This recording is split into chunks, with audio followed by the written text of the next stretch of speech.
Hi, my name is Steve Parker, co-founder and head brewer of Fidens Brewing Company. For this beer education, we're going to talk about grain bill, our hazy grain bill, where the bill started, where it is now, and what we're excited about to play around with in the future. At Fidens, our grain bill is pretty simple for all of our hazy beers. The percentages move depending on what we're doing.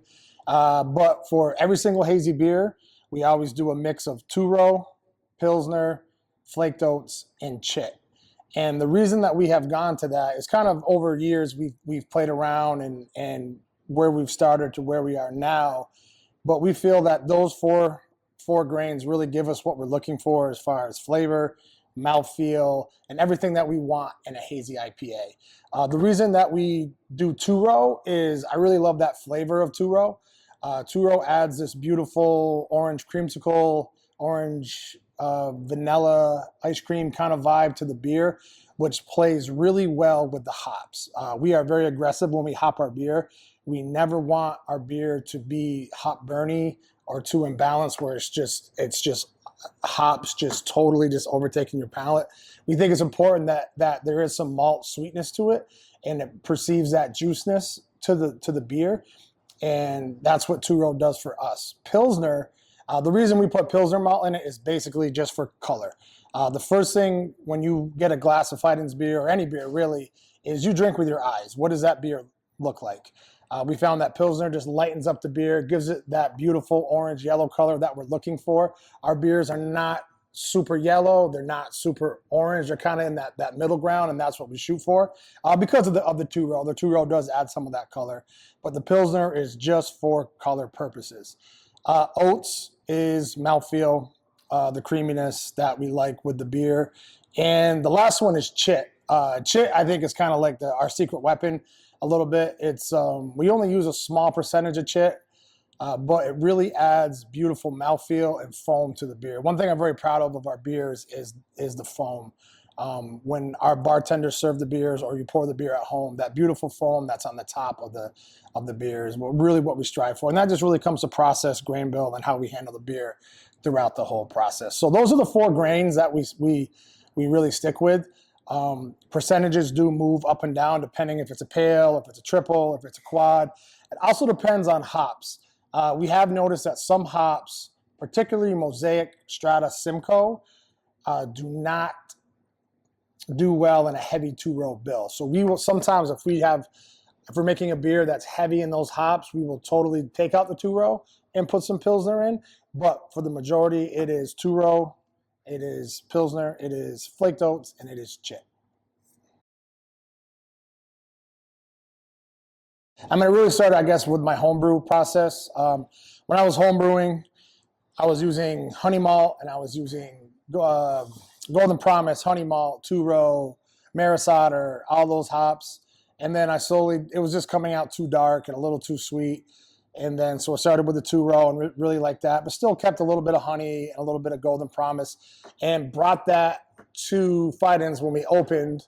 The first batch of beer that we did was Golden Promise, I think a little bit of honey and a little bit of oats, and that beer just came out way too dark. One thing I learned very quickly is the scaling up from homebrew to, I guess, pro brewer, or however you want to call it. It's not equal. I mean, there's a lot of different variables that happen. So I quickly realized that honey malt wasn't going to be it, and that Golden Promise was not going to be it. So we just did all two-row. So I will say there was some batches early in Fidens that was all Golden Promise. I liked it. Wasn't really where we wanted it, and then we did all two-row, and oats is where we started. And then through research, I heard about this malt called chit malt, and as soon as we used that in our hazies, it was a game changer. Really liked what it did for our beer. So, probably for the first 2.5 years of Fidens, it was two-row, all two-row, oats and chit. And then, as we were noticing the beer evolution was changing and they were kind of getting to more lighter appearances in the beer. So we started throwing in some Pilsner malt and we liked it. It lightened the beer. It didn't affect the body of the beer, everything that we wanted, but it gave a more visual, pleasant appearance.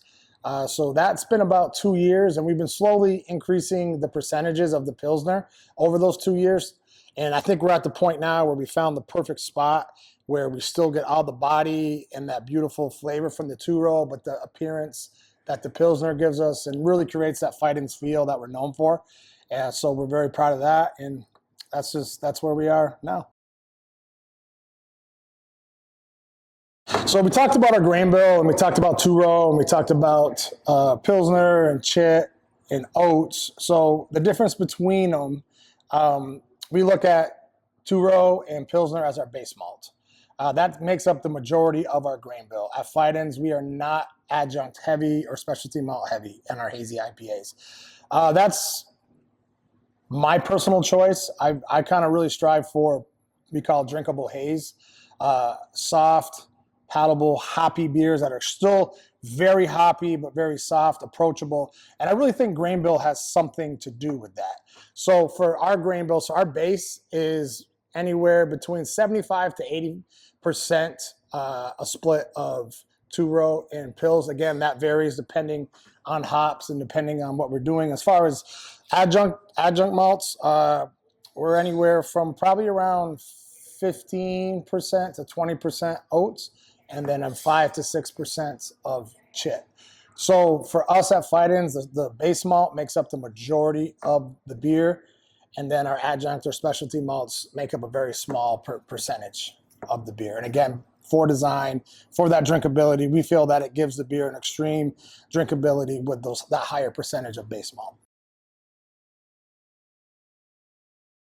At Fidens, we are constantly experimenting and tweaking our grain bills all the time. We have done some beers that we usually go higher two-row, and we've done all Pilsner malt, and the color's great, but I think the beers are lacking mouthfeel, and there's really that, for us, like when you have a Fidens beer, that mouthfeel is super important. And beers that were very heavy in Pilsner malt, we feel that we lack a little bit of that. So that's why we put in that two-row. So we have done some of our core beers in smaller batches and tried it with different malt bills, and it just didn't work. So we kind of stayed true, went back to what we were doing.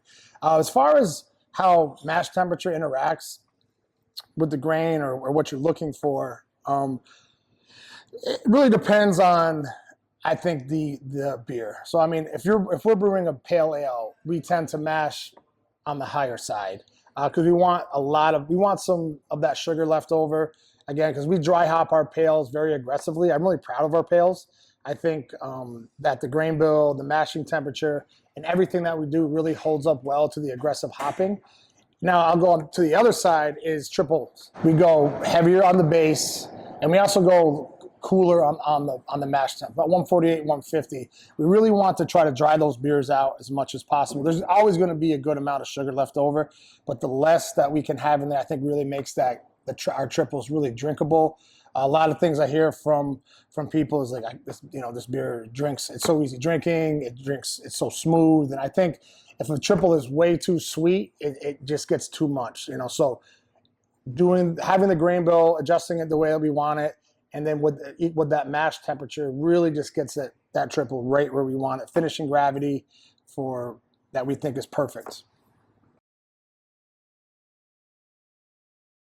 We're always tweaking with stuff, and our reps, our grain reps, are very, very awesome, and they're always hitting us up and trying new grains and trying new products, which is fun to do, but we want to make sure that we stay true to what we're doing. So, they'll send us grains, and we'll keep the percentage of those new grains pretty low, and we'll see if we notice a difference. We'll take a core beer like Jasper. Everybody here knows what Jasper tastes like in and out. And if we put some of these different grains in and we notice anything, or good or bad, I mean, it could adjust the recipe. Or sometimes we'll just make a brand new beer and we'll try something new. And it's fun to experiment and see what these grains do. I think it's important to constantly be pushing and evolving as a brewer. You never want to get too comfortable. You never just want to say, this is what we do and that's it. The craft beer game and drinkers are always changing. So I think it's very important to stay current and stay up to date on what new grains are coming out, what new processes are coming out. And that's where, getting to experiment and play around with new grains, new hops, new products really gives us that opportunity to see, sometimes good, sometimes bad. We do it sometimes. I'm like, I'll never do that again. Sometimes some experience we have done have worked and have stayed in our core beers or our beers in general. So you never know until you try. So it's always fun to take some of those grains and either do a small percentage or do a brand new beer where we do a large percentage of that grain bill and see if we like it. Thank you, everyone, for listening to me talk about our hazy grain bill. Please stay tuned for more. We're going to be talking about West Coast IPAs. We're going to talk about stouts. We're going to talk about lagers, West Coast pills. We're going to go through the whole catalog of what we do here and explain that to you. And I think it's important as the people who make the beer and the people who consume the beer to explain what we do and why we do it. So again, very excited to bring this mini series to everybody, and please stay tuned for more. And you can go to our website to check out the full length video of all of our series.